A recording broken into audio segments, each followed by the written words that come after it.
kami tidak rela Indonesia dipimpin oleh dinastinya Jokowi. Itu yang akan kami hancurkan, Pak. Kami akan serang, Pak.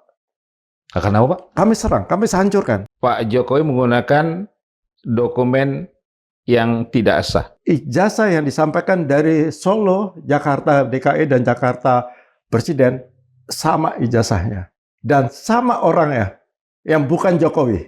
Ini maunya Pak Jokowi atau dalangnya? Dalang awalnya, Pak. Oligarki salah satunya pasti itu ada di belakang itu, Pak.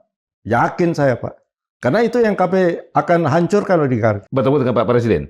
Enggak, sama Menseknek. Apa pesan Pak Prabowo kepada polisi? Jangan kriminalisasi Roy Suryo CS. Pesan Pak Prabowo? Itu artinya apa? Pak Prabowo tahu. Kami tidak usah dibantu, tapi jangan pula kami dikriminalisasi.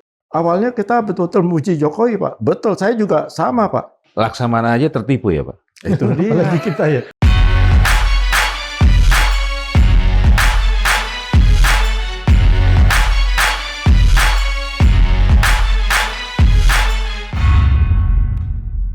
Assalamualaikum warahmatullahi wabarakatuh. Sobat Modilog, alhamdulillah kita bersua kembali, dan di episode kali ini kami akan berbincang dengan narasumber yang menggugat legalisasi ijazah Joko Widodo yang digunakan untuk kontestasi politik mulai dari Pilkada Surakarta, Pilgub DKI Jakarta hingga pemilihan Presiden Republik Indonesia. Langsung saja saya sapa, ada dua narasumber.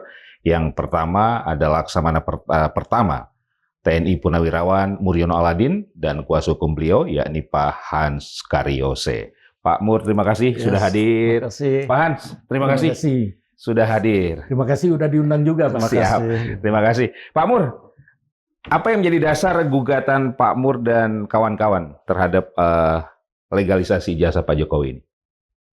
Ya, pertama tentunya masalah ijazah ya, masalah ijazah Jokowi ini sudah bikin resah, bikin gaduh bangsa negara ini. Dan banyak sekali dari Mas Roy dan kawan-kawan, Dr. Tifa dan kawan, terus ada lagi siapa lagi itu banyak yang masalah membahas tentang ijazah Jokowi. Nah, saya kebetulan lihat Pak Bonatua punya penelitian dalam bukunya.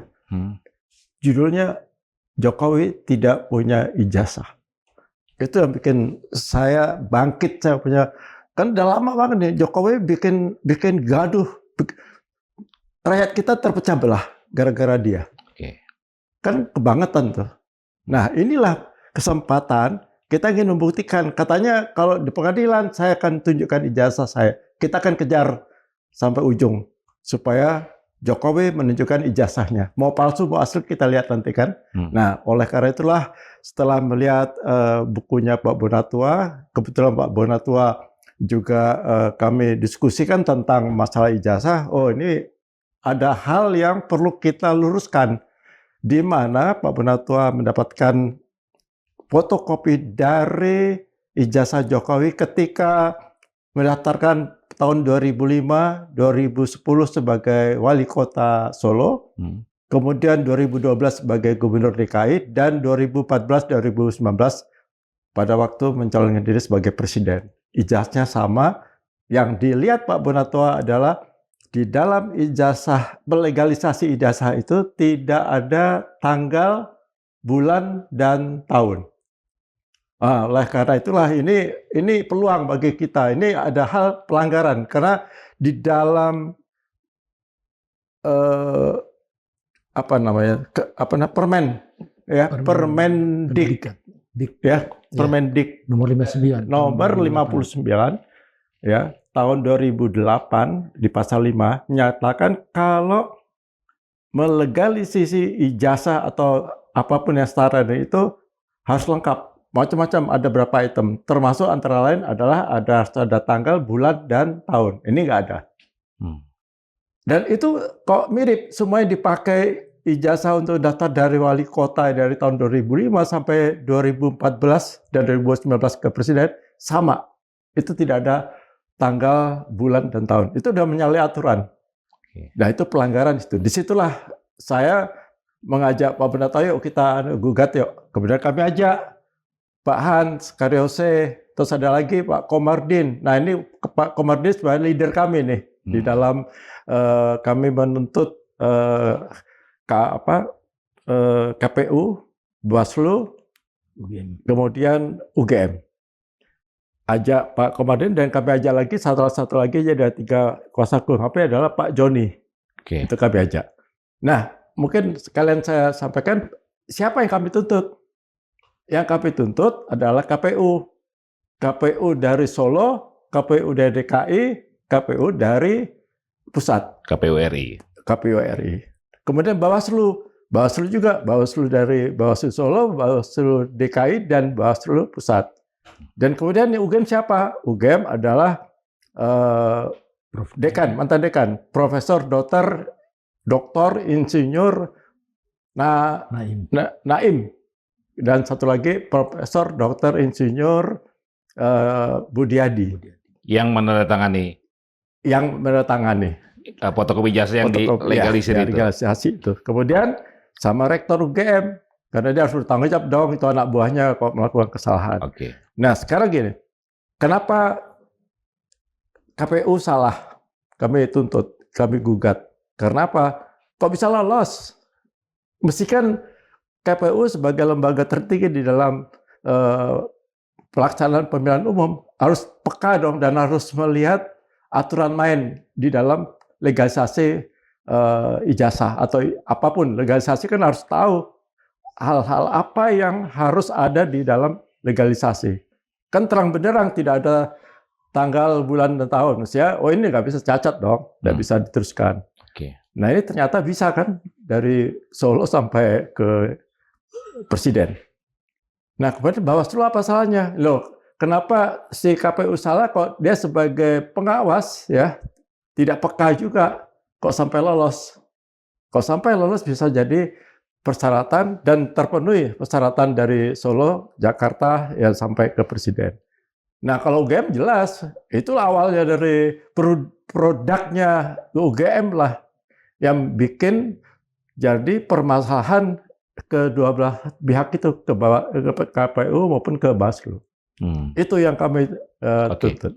Selain tidak ada tanggal, bulan, dan tahun, tidak ada lagi Pak yang dipersoalkan dari ijazah Pak Jokowi yang dilegalisir. Itu kami meninjaunya sudut itu. Oke. Dan itu fatal menurut Pak Mur. Itu aturan Permendikbud seperti itu dan juga undang-undang ya. Iya. Ada undang-undang nomor 30 tahun nomor 2014. tahun berapa itu? 2014. Ada 14. Oke. Itu juga harus aturan asas-asas untuk pemerintahan yang baik ya. Ya, pemerintahan administrasi negara. Negara yang baik. Oke. Menurut Pak Mur, apakah itu artinya Pak Jokowi menggunakan dokumen yang tidak sah? Nah, ini Bung Margi ini saya lihat di sini ya. Saya terus terang dari lihat buku Pak Bernatoa, makanya kenapa Pak Bernatoa bilang tidak punya ijazah. Jokowi tidak punya ijazah, itu judulnya. Dari ijazah yang disampaikan dari Solo, Jakarta, DKI, dan Jakarta Presiden, sama ijazahnya. Dan sama orangnya, yang bukan Jokowi. Kan kita tahu, yang pakai kacamata apa Jokowi, kita tahu. Nggak usah pakai penelitian yang modern, yang spesifik atau yang mutakhir. Lihat kasat mata, tahu itu bukan Jokowi. Kurang ajar ini kok sampai kita ditipu seperti itu kan. Nggak benar itu. Kenapa? Dari kacamata kita lihat bibirnya nggak sama, giginya nggak sama, pakai kacamata. Sekarang bisa aja bilang, dulu saya pakai kacamata, sekarang tidak. Karena dilasik. Kita bisa tes ke dokter mata. Bukti apakah pernah dilasik atau apalah, sampai tidak pakai kacamata lagi. Kalau tadi kubis karena ya mungkin dicukur ya, kita nggak tahu. Tapi dari mungkin ada kita lihat apa istilah wajahnya kalau Michael bilang tengkoraknya nggak sama, itu kelihatan, itu yang dipakai. Tapi kami tidak menyinggung itu Pak, kami tidak menyinggung itu. Hanya soal legalisir ijazah. Iya, itu legalisasi ijazah tanpa tanggal, bulan, dan tahun. Jadi kembali ke pertanyaan saya, menurut Pak Mur, Pak Jokowi menggunakan dokumen pendidikan yang tidak sah. Pasti tidak sah. Memang pengasahannya tidak sah rasanya. Jelas, karena itu Mendikbudrismen mencapai situ, seperti itu. Menteri Sementara Pendidikan. KPUD Solo, KPUD DKI, dan KPU RI meloloskan itu, Iya, memproses itu. iya. Sampai ke Bawaslu pun enggak Oke. jeli. Kan mestinya kan Sehingga Pak Mur dan kawan-kawan gugat. gugat. Nah, apalagi sebagai presiden ya, mestinya teliti dong. Oke. Ya. Nah, kalau menurut Pak Mur, mengapa UGM melakukan legalisasi ijazah Pak Jokowi tanpa tanpa tanggal, bulan, dan tahun? Itu yang kami mau tanyakan. Itulah kami tuntut. Makanya tadi Ini untuk sekelas kampus top loh, Pak. iya itu dia. Ini saya alumni sana, Pak. Malu saya. Saya lulusan UGM asli tahun 75 saya lulus. Oke. Ya, dari UGM. Malu kan?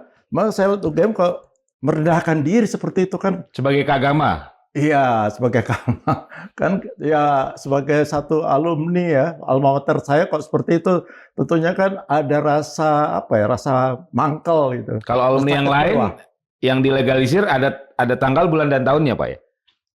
Ya harus tuh. Harus. Itu memang ketentuan. Iya, ya. Kalau tidak ya dianggap tidak sah dong.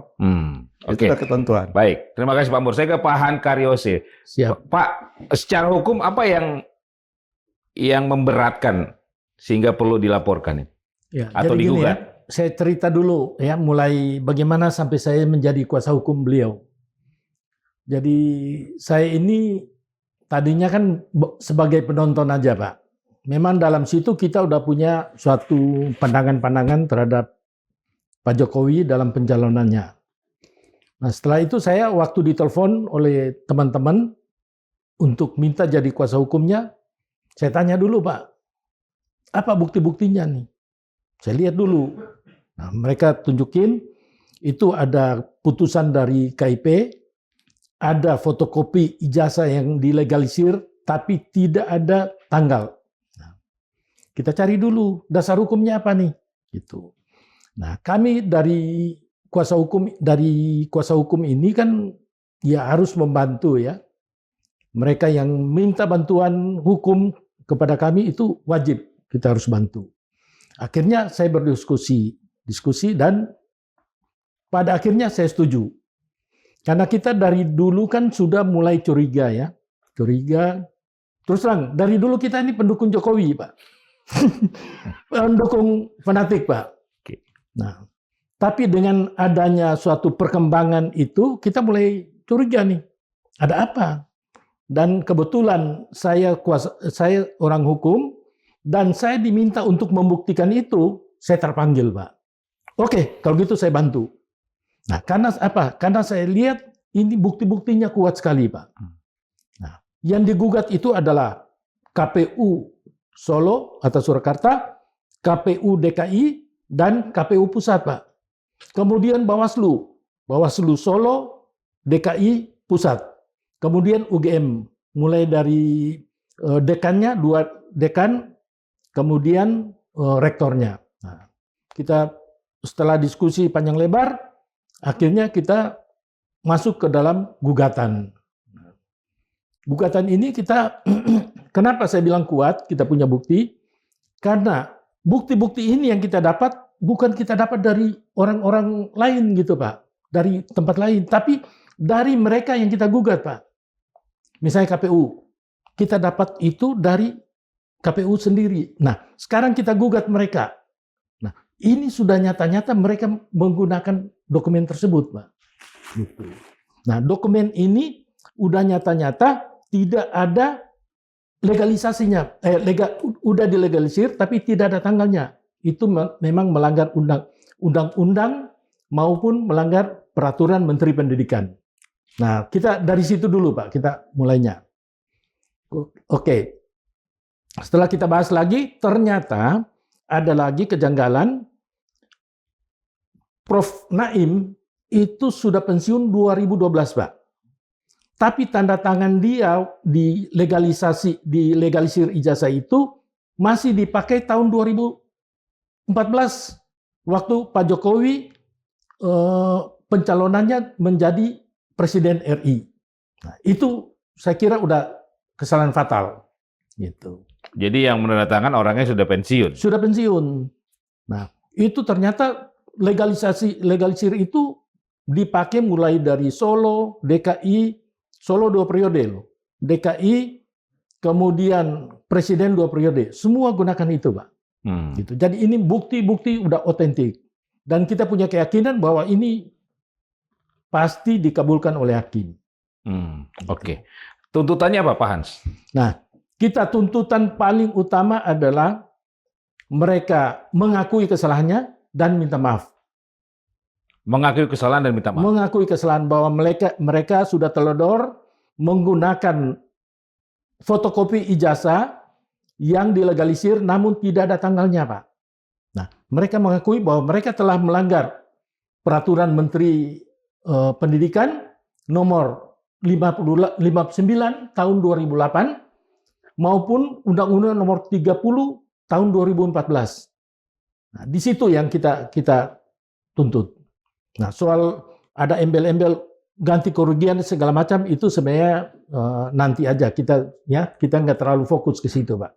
Tapi kalau mereka, nah, hari ini kan kita masuk ke mediasi, Pak. Nah, itu yang kita tawarkan.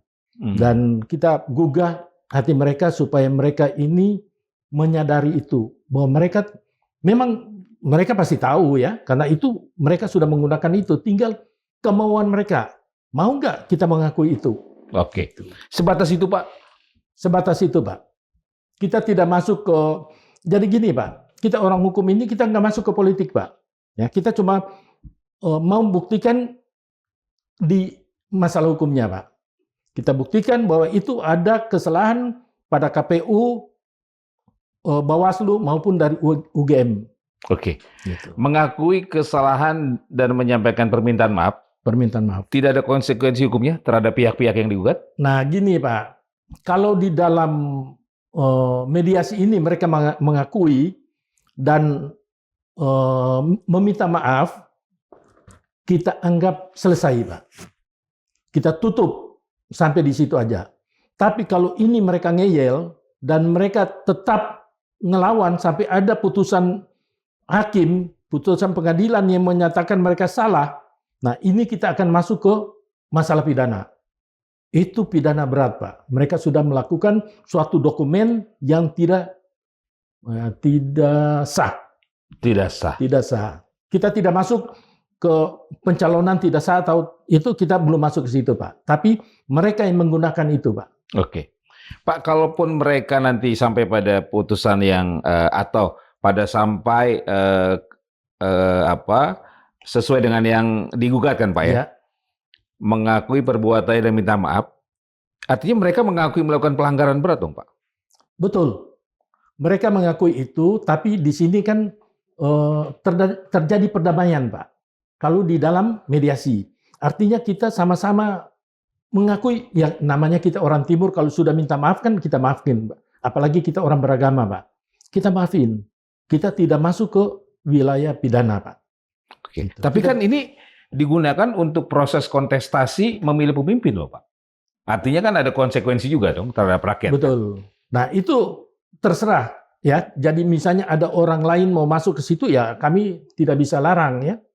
Itu. Tapi untuk kami sendiri kami tidak masuk ke wilayah hukum. Jadi Pak Hans dan klien ini sebatas ingin membuktikan bahwa memang benar ini ada pelanggaran. Ada pelanggaran. Sudah diakui. Ya. Dan meminta maaf. Minta maaf dan kami maafkan dan kami selesai di situ, Pak. Oke, kalau mereka tidak mengakui dan tidak meminta maaf, berarti deadlock dan itu masuk ke pembuktian, Pak. Pembuktian. Nah, kita punya bukti-bukti yang sangat kuat dan saya yakin dan klien saya ini begitu yakin sehingga mereka kalau bisa tidak usah mediasi, udah kita langsung ke pembuktian karena mereka sangat yakin dengan bukti-bukti tersebut. Dan saya lihat memang itu wajar mereka punya kemauan seperti itu ya. Dari segi hukum sih wajar. Cuma memang di dalam pengadilan ini kan kita beracara tuh perdata itu ada tahap-tahap yang harus kita lakukan. Nah, salah satunya itu adalah mediasi. Sesuai Perma 18 16 tahun 2018 Perma 18 tahun 2016. Pak Hans, sejauh ini respon dari pihak yang digugat apa? Nah, tadi kita waktu adakan mediasi, sebagian besar akan komunikasikan dulu dengan karena mereka yang hadir kan kuasa hukum ya. Prinsipal. Itu mereka akan komunikasikan dulu dengan prinsipalnya. Nah, respon dari prinsipal ini kan pasti bermacam-macam gitu. Tapi saya lihat ada 1-2 pihak ini yang ingin kelihatannya ingin berdamai, Pak. Karena mereka mungkin dengan sadar, mereka tahu bahwa itu mereka sudah melakukan itu. Dan mereka mungkin orang-orang jujur, Pak. Orang jujur yang tidak mau berbohong. Tidak sama kawan kita satu itu, Pak, yang sering kali berbohong. Oke, 1-2 pihak ini yang mana, Pak? Ya, Dari pihak yang KPU ada, dari Bawaslu ada. UGM? UGM belum. UGM sama sekali masih blank, kita belum tahu tahapnya seperti apa, karena itu cuma ada kuasa hukumnya aja, dan beliau ini semua tergantung kliennya, tergantung prinsipalnya. Dari pihak yang digugat, menurut Pak Hans, yang paling parah, paling berat melakukan pelanggaran, pihak mana? Nah, ini kita ada bagi 3 klaster, Pak. 1, klaster yang membuat, yaitu UGM. Nah, apakah itu asli tanda tangan dari para dekan tadi, atau ada yang palsukan, Pak? Nah, di situ dulu kita ini ya. Jadi ada klaster pembuat, ada klaster pengguna, yaitu KPU, Pak. Oke. Dan ada klaster pengawas. Gitu. Itu dia berarti lalai juga dalam pengawasan itu. Jadi mungkin tingkat kesalahan itu berbeda-beda, Pak. Oke. Kalau misalnya KPU Bawaslu ingin berdamai, kemudian mengakui, sementara pihak UGM sebagai pembuat tidak melakukan itu nggak ada masalah, Pak. Jadi gini, dalam mediasi kita ini, itu ada dinamakan keberhasilan sebagian, ada keberhasilan seluruhnya. Nah, misalnya itu kan ada 9 tergugat. Ada salah satu yang mengakui dan minta maaf, itu enggak apa-apa. Itu termasuk dalam keberhasilan sebagian. Gitu. Nah, ini nanti kita tuangkan di dalam suatu akta vandading. Dan itu dibacakan di muka pengadilan waktu kita mulai persidangan. Nah, kalau terjadi seperti itu, berarti pihak yang sudah berdamai dikeluarkan dari gugatan, Pak. Nah, yang dibacakan dalam tuntutan itu adalah pihak-pihak yang belum berdamai.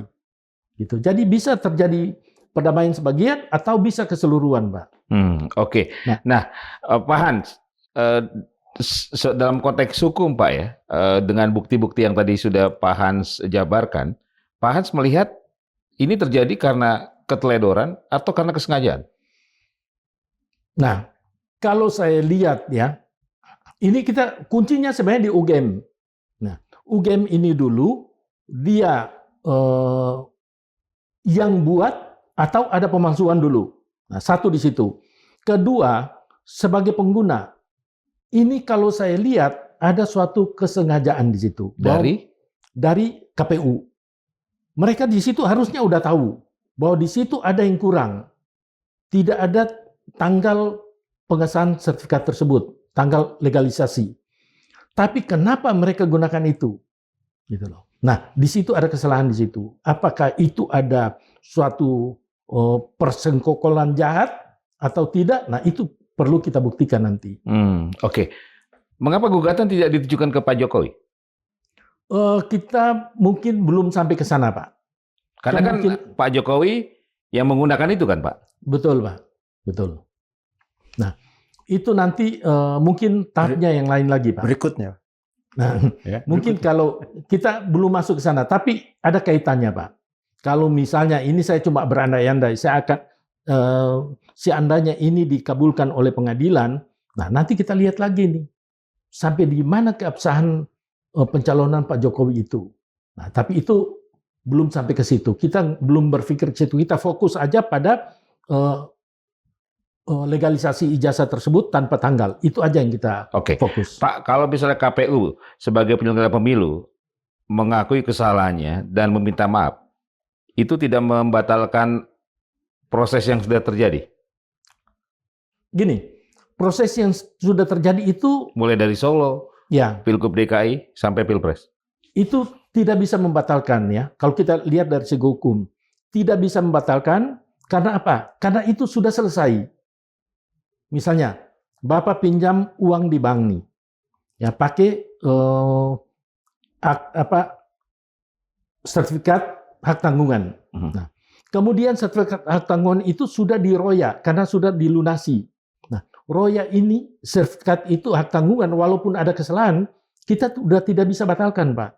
Di PT UN biasanya, kita gugat pembatalan pasti NO itu, Pak. Karena itu sudah selesai, sudah tidak berlaku tuh sertifikat tersebut, gitu loh.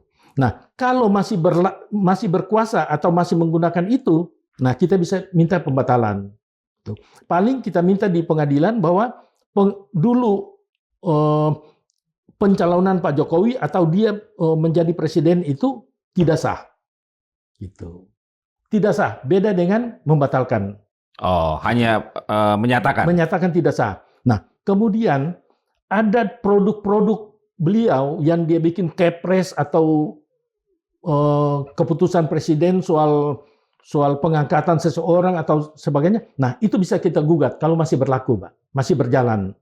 Kita gugat bahwa itu tidak sah karena ini tidak sah. Ya.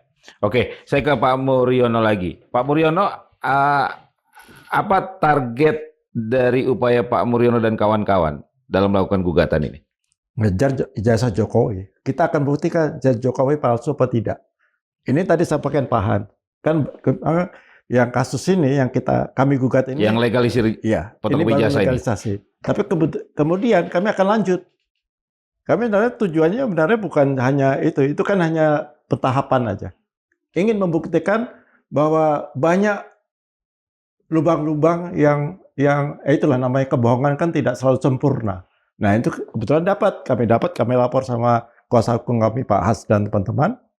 Itulah yang kita gugat tentang ketidaksahan legalisasi.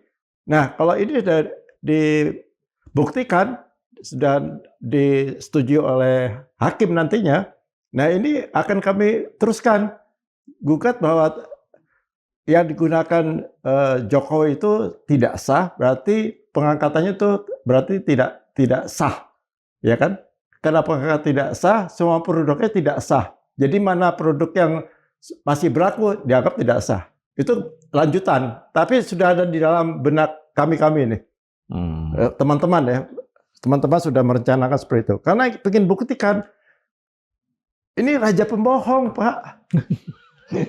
Ya raja pembohong itu kita buktikan. Kami itu pejuang kebenaran. Kami yang berjuang kebenaran. Kebenaran kan tidak bisa dipaksakan dari kekuasaan. Yang tadi Bung Arki nanya apakah ini ada keteladanan apa kesengajaan. Perintah mungkin. Perintah? Mungkin. Dari? Ya penguasa. Biasa kan seperti itu Pak. Kalau ada kuasa kuat. Tapi kan digunakan waktu Pak Jokowi belum jadi nih. Mulai dari wali kota Solo. Wali kota bisa aja kan Pak. Mungkin yang pada waktu itu yang kuasa adalah kan bukan hanya beliau. Oh jadi ada orang di belakang Pak Jokowi. Iya di belakang yang ngusung gitu. Saya nggak nyebut partai lah ya. Ada dalangnya. Ya pasti ada kekuatan Pak. UGM tidak mungkin UGM itu bodoh Pak. UGM itu kan semuanya profesor ulung semuanya, tidak mungkin lah mau berbuat yang begitu memalukan itu. Kecuali satu aja. Ya, yang atasnya. Iya, ini menurut Pak Mur, ini maunya Pak Jokowi atau dalangnya? Dalang awalnya Pak. Ingat Pak Jokowi itu sebenarnya ada dalang ya Pak, yang menginginkan Jokowi jadi presiden. Pasti ada diskenariokan oleh sekelilingnya. Ya dalang-dalang itu. Oligarki salah satunya pasti itu ada di belakang itu Pak. Yakin saya Pak. Karena itu yang kami akan hancurkan oligarki Pak. Dalam gerakan kami berikutnya, oligarki juga menjadi tujuan kami Pak. Jadi menurut Pak Mur sebenarnya Pak Jokowi nggak mau juga daftar pakai data mestinya, dokumen yang tidak sah ini? Iya. Pastinya demikian pada waktu wali kota loh Pak. Iya. Nah pasti enggak. Pasti ini ada aktor intelektualnya Pak.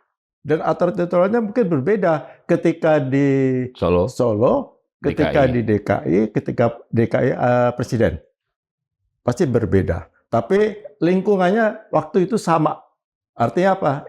Yang punya Jokowi siapa waktu itu? Pasti dia ikut bermain. Sampai ada, kita dengar ya Bung Argi ya, bahwa yakin bahwa itu buatan Pramuka. Saya Pasar Pramuka. Pasar Pramuka. Saya rumah saya kan Jalan Pramuka, Pak. Saya tahu persis tuh. Saya pernah buat, bukan saya pernah lihat ada orang pesan ijazah di situ, Pak. Bisa mirip. KTP bisa mirip. Ada waktu itu kan belum canggih ya. Jadi masih bisa dibohongin lah orang. Kasat mata mirip, tapi kalau diteliti mungkin orang kalau udah pakai alat yang canggih ya pasti ketahuan bahwa itu bohong. Dan saya tahu persis Pasar Pramuka yang jelek gitu Pak, yang pojok Pramuka itu. Akhirnya tahun berapa tuh terbakar ketika ya ijazah ini muncul. Ya pasti ada, kita kecurigaan tuh pasti ada dong. Kenapa tiba-tiba kok itu terbakar? Menurut Pak Mur siapa dalang? Nah itulah yang harus kita cari. Ya itu harus kita cari. Kan kita tidak bisa nuduh sembarang ya bahwa itu dalangnya si A, si B, C. Tapi dalam ya benak kami sih sudah ada lah. Kita tahu dalangnya siapa-siapa. Walaupun bukan perorangan tapi kelompok ya. Ya itulah yang kami berjuang ya, kami berjuang dengan teman-teman itu untuk kami bisa menetapkan bahwa betul-betul ijazah Jokowi adalah palsu atau asli. Tapi kami yakin palsu. Bung Roy Suryo, Mas Roy Suryo meyakinkan kita 99,9% palsu. Rismond yang lari ke sana 11.000 triliun persen palsu. Walaupun dia bilang habis itu salah, itu asli. Oke. Menurut Pak Mur, dokumen pendidikan atau riwayat pendidikan dari Pak Jokowi memang sudah disiapkan sedemikian rupa untuk kepentingan Pilpres yang dimulai dari Pilkada Solo. Pilkada, ya. Pilkada Solo ada lagi yang teman-teman katakan tempo hari lulusannya kayak STIE loh, STIE. Gelarnya Dokter Andes karena pernah dipakai. Nah, saya belum ke sana. Saya belum melihat itu. Tapi itu saya dengar dari beberapa Tapi teman. dokumen yang dipakai kan sama kan? Dokumen saya pakai sama. Mulai dari KPUD Solo, Pilgub DKI, KPUD DKI hingga KPU RI. Ya. Ini kalau orang bohong ya kayak gitu, Pak. Wah, udah luar biasa. Kita dibohongin oleh suatu warga negara yang sampai sekarang pun masih bertahan kebohongannya itu. Luar biasa. Saya sampai geleng-geleng kepala kok. Ada orang seperti itu di negara kita. Pemimpin kita pula. Yang bodoh siapa? Kita masuk bodoh nih. Menurut Pak Mur ini kebohongan yang sempurna? Semua kebohongan itu pasti ada cacatnya. Pasti ada yang tidak sempurna. Pasti ada bolong-bolongnya. Itu kan udah kita buktikan. Dan kebenaran itu akan mencari jalan sendiri, akan ketemu. Kebohongan itu bisa kalah, Pak. Tapi tidak bisa salah. Ya kan? Kita mungkin kalah karena ada faktor kekuasaan. Tapi kita akan berjuang terus. Karena kami yakini bahwa kebenaran tidak mungkin salah. Dan kebenaran hanya satu. Kebenaran akan menemukan jalannya sendiri. Iya, menemukan jalan sendiri. Kami yakinin itu. Menurut Pak Mur, kebenaran itu akan menemukan jalannya di rezim Prabowo? Insya Allah. Nah, inilah pesan kami kepada Pak Prabowo. Mohon Pak Prabowo, ya, perintahkan, arahkan aparat penegak hukum untuk berlaku jujur, adil. Jangan diintervensi oleh siapapun. Silakan, kita tidak perlu minta bantuan bahwa kita yang benar, yang menang, yang harus dibela, tidak. Tapi silakan persidangan dilakukan secara jujur, adil, dan benar. Harapan itu masih besar menurut Pak Mur? Yakin saya masih besar. Kami masih meyakini Pak Prabowo masih mendengarkan lah. Pak Prabowo itu kan seorang jenderal. Saya kebetulan juga purnawirawan. Kalau namanya mantan TNI Pak, purnawirawan itu masih tetap TNI Pak. Dalam hatinya itu merah putih Pak. merah putih, semua itu demi bangsa dan negara, itu melekat tuh sampai sekarang. Seperti kami di Purnawirawan prajurit TNI itu semua kan mantan-mantan TNI. Itu perjuangan luar biasa. Kami tidak cari jabatan, kami sudah tua, Pak. Saya sudah hampir 80, Pak. Iya.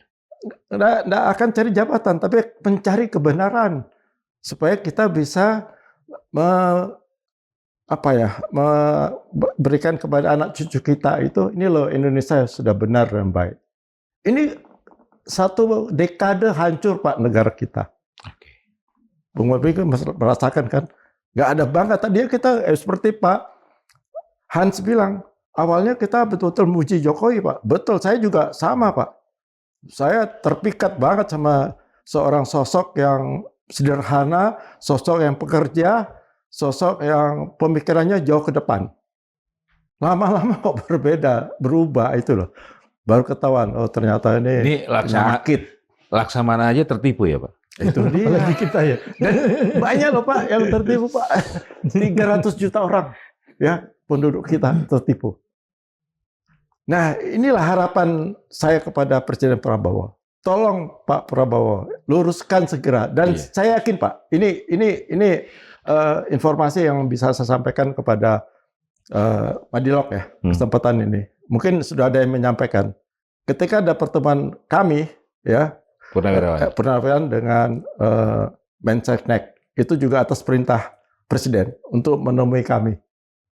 Situ kami tanyakan, kalau nggak salah ada Pak Rajasa Basri. Pak Sri Rajasa Chandra menanyakan sama-sama saya. Kita yang menanyakan. Oh, bertemu Pak? Sama-sama. Bertemu dengan Pak Presiden? Enggak, sama Menseknek. Oh, Mas Pras. Ya. Itu menanyakan, apakah Pak Prabowo tahu tentang kasus ijazah Jokowi? Tahu. Beliau sering melihat podcastnya Roy Suryo. Lihat sambil sarungan, itu cerita lah pokoknya. Yeah. Dan suaranya keras. Pokoknya pakai sound system yang bagus, TV-nya besar. Terus komentarnya, apa tahu itu pas? Tahu. Nah, terus apa pesan Pak Prabowo kepada polisi? Ternyata kami kan menyampaikan pada polisi. Sudah, ya arahan saya tidak tahu, beri arahan ke siapa, tapi arahnya adalah jangan kriminalisasi Roy Suryo CS. Itu pesannya, Pak. Pesan Pak Prabowo. Itu artinya apa? Pak Prabowo tahu. Tapi kan itu Prabowo benar loh, tidak boleh mengintervensi hukum. Kan benar. Makanya saya berharap seperti itu. Udah, kami tidak usah dibantu, tapi jangan pula kami dikriminalisasi. Itu aja. Salah satu sinyalnya menurut Pak Muryono ketika pihak kejaksaan tidak menahan Mas Roy dan Dr. Tifa. Sama satu lagi ketika dibawa ke rumah sakit Polri. Kenapa nggak dokternya didatangkan ke Polda? Menurut Pak Mur itu salah satu dalam tanda kutip keberpihakan Pak Prabowo. Iya, salah satu tanda. Ini versi kami ya. Dan saya yakin ada tangan-tangan Pak Prabowo lah. Pak Mur, kembali ke tadi. Pak Mur sebagai Purnawirawan Laksamana TNI merasa tertipu begitu. Kan banyak juga Pak beberapa purnawirawan. Kan kalau ketika menjabat itu Pak, petinggi TNI ya Pak Hans ya, kan harusnya punya akses, punya informasi soal Pak Jokowi. Mengapa baru sekarang Pak? Ya, saya 2004 sudah pensiun. Jadi ketika kan banyak purnawirawan yang lain kan. Itu sama. Mereka pada waktu aktif ya, kita kan nama tentara itu kan aturannya ketat, Pak. Loyalitas ke atasan tinggi. Siapa yang berani bantah pasti tergeser kan, sudah pasti. Dan banyak kan teman-teman seperti itu yang berani tidak setuju dengan kebijakan pimpinan. Itu pasti minggir. Nah, ketika teman-teman ini kumpul, kami buat satu paguyuban lah. Kami membuat satu forum. Nah, kami menilai keadaan negara, Pak. Keadaan negara di bawah Jokowi kok seperti ini ya. Kami sudah menilai akhir jabatan Jokowi apalagi ketika mau 3 periode. Nah, itu mulai, Pak. Itulah mulai kami mulai, wah ini bahaya nih. Jadi mulai kami kumpul, kami diskusi dan akhirnya ketika mulai Gibran naik, ini Gibran juga ingat loh Pak, Gibran juga kami akan tuntut Pak. Itu nggak lulus SMA apa kami yakin tuh, udah memenuhi syarat tuh, apalagi putusan MK 90 itu kan bermasalah, itu kami akan tuntut juga Pak. Ini berikutnya. Jadi kami tidak berhenti pada sini dan kami tidak hanya ini tunggu ini selesai Pak, tapi simultan. Kami tetap tuntut supaya apa? Negara kita ini baik Pak. Mumpung presidennya Prabowo, seorang jenderal, mudah-mudahan Prabowo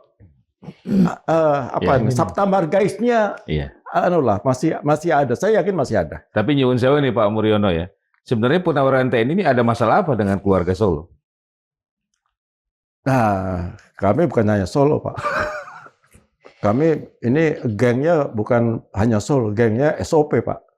Solo, oligarki, Parcok. Parcok kita ingatkan? Parcok seperti apa? Ketika kami diundang ketemu sama tim percepatan reformasi polisi. Kan kami bikin surat. Kami ingin menghadap ke tim reformasi polisi untuk memberikan masukan. Kami datang sana berapa orang, termasuk mungkin ada Pak Dwi segala ada. Ya, okay. Pak Dwi segala. Saya menyampaikan usulan saran untuk perbaikan polisi. Itu isinya Pak, itu ya profesor itu kan ada Profesor Jimbli sebagai ketua Prof Mahfud ya. Terus ada lagi Pak Mahfud yang sekarang menteri kehakiman Hasibuan, Hasibuan. Wamen. Jenderal polisi itu hampir banyak Pak. Yang bintang 4 bintang itu dan yang Purnawan. Ada semua. Ternyata mereka punya tim reformasi sendiri. Itu didatangin semua. Kira-kira puluhan lah yang datang situ. Dan ini bagi kami kan kesempatan. Nah, disitulah kami Forum Purnawan Prajurit TNI menyampaikan usulan kepada tim cepat reformasi. Pak Mur, terlepas Pak Mur sudah pensiun lama, tapi kan banyak juga purnawirawan yang mungkin ketika Pak Jokowi berkuasa masih berdinasti Pak ya? Masih sampai sekarang ada. Nah, ini yang sering menjadi pertanyaan publik Pak. Lembaga-lembaga negara, institusi negara, kan sebenarnya mereka sebenarnya sudah tahu soal riwayat pendidikan Pak Jokowi atau tidak? Tahu, tapi pura-pura tidak tahu atau tidak bisa melakukan sesuatu karena Pak Jokowi masih berkuasa, atau ada faktor lain apa Pak? Semuanya ada itu. Jadi sebenarnya institusi dan lembaga negara ketika Pak Jokowi berkuasa, mereka sudah tahu Pak? Tahu Pak, saya yakin. Masa sih nggak tahu Pak? Pasti tahu. Dan ini hal yang sangat utama loh Pak sebenarnya. Dia pasti tahu, paling diam, nggak berani. Ya, ada apalagi pada waktu Pak Jokowi berkuasa, setelah Pak Jokowi tidak berkuasa saja, tapi kekuatannya kan masih ada di pemerintahan kita. Masih tetap nggak berani, Pak. Berapa menteri yang ada di kabinetnya Prabowo? Semua orangnya Jokowi, Pak. Nggak berani. Oke. Tapi kita percayakanlah pada Pak Prabowo lah. Mudah-mudahan Pak Prabowo bisa merubah secepatnya. Oke. Menurut Pak Mur, sekarang wayahe nih, Pak? Wayahe, Pak. Waktunya? Waktunya. Sangat-sangat waktunya. Saat ini. Kenapa kami bilang waktunya? Jangan sampai Gibran naik. Itu yang kami utamakan. Gibran jangan naik dan dinasti Jokowi harus hancur. Oligarki hitam harus kita hancurkan, Pak. Ini tanggal 11 nanti kami dari GMKR, saya kebetulan presidium GMKR, Gerakan Merebut Kembali Kedaulatan Rakyat, akan menyatakan sikap terhadap keadaan negara saat ini. Di mana kita sedang ramai-ramai membicarakan ijazahnya Jokowi dan kita berharap di persidangan Dr. Tifa Jokowi bisa hadir di persidangan. Malah sekarang kan keliling-keliling. Safari politik. Safari politik seolah ada safari budaya di balik politiknya. Kan kita tahu bisa baca itu untuk apa. Itu kan untuk persiapan dia dinasti Jokowi dan sampai hancur. Itu yang akan kami hancurkan, Pak. Kami akan serang, Pak. Akan apa, Pak? Kami serang, kami hancurkan. Kami tidak rela Indonesia dipimpin oleh dinastinya Jokowi. Gibran. Caranya? Bu Margi, caranya gimana, Pak? Ya, dengan cara konstitusional lah. Makanya kami akan usut tentang ijazahnya dia salah satunya. Kalau dia tidak lulus SMA, masa bisa lolos? Putusan 90 ya kita akan cari peluang. Apakah bisa gugat atau tidak? Ya, caranya tetap konstitusional. Kami kan tidak punya masa besar untuk revolusi untuk apa. Kami nggak mikir itu. Kami gugat secara konstitusional. Syukur damai. Ya. Tapi yang jelas kami tidak rela dia jadi pemimpin kami. Malu-malu kan, Pak? Malu. Ya.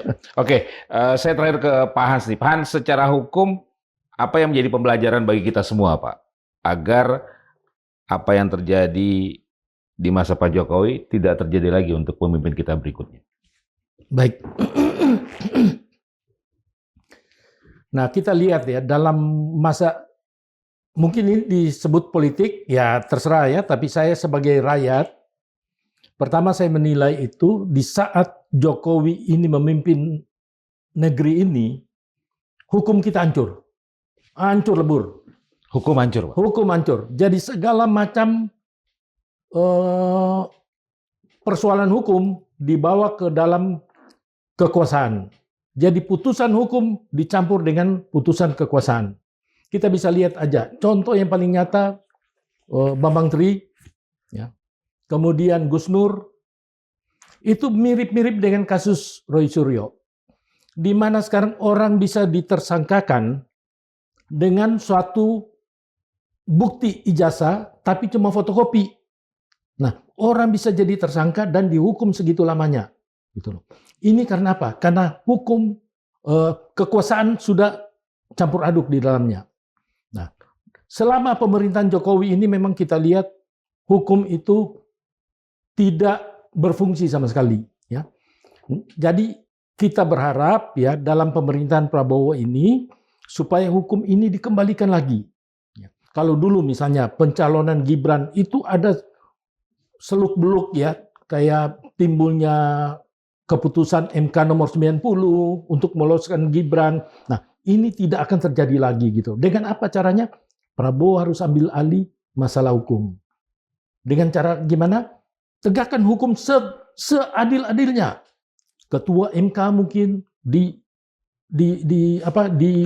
diperintahkan supaya hakim-hakim semuanya tidak bisa terima sogokan misalnya. Ini mohon maaf ya, saya bukan mencurigai ya, tapi kenyataan yang kita lihat seperti itu.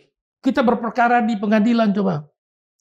Kalau bukan uang yang berkuasa, ya nggak mungkin seperti itu. Pak Hans, untuk mengembalikan hukum kepada relnya di rezim Prabowo, apakah kasus Mas Roy dan Dr. Diva bisa menjadi pertaruhan? Nah, itu contoh yang paling nyata dan paling update ya.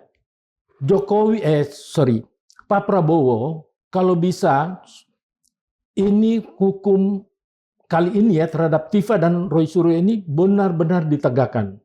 Ya. Kemudian yang kedua apa? Mungkin Kapolri. Mohon maaf, Kapolri mesti diganti. Karena kita udah lihat semua ini sumbernya dari situ, Pak. Begitu Kapolri diganti, hukum ini bisa lurus lagi. Karena bagian dari SOP tadi. Bagian dari itu. SOP itu. Betul. Oke. Terima kasih Pak Hans. Pak Muryono, matur suwun. Sama-sama. Sobat Madilog, demikian tadi perbincangan saya bersama Laksamana Pertama TNI Purnawirawan Muryono Aladin sebagai pihak yang menggugat KPU, Bawaslu, kemudian juga pihak UGM terkait legalisasi ijazah Pak Jokowi yang digunakan untuk kontestasi Pilkada Solo, Pilgub DKI, dan Pilpres 2014 dan 2019 yang ada keanehan karena tidak ada tanggal, bulan, dan tahun di legalisasi ijazah tersebut. Kita tunggu saja perkembangannya. Semoga bermanfaat. Saya Margi Sari pamit. Wassalamualaikum warahmatullahi wabarakatuh. Selamat sore. Terima kasih. Terima kasih Pak Mur.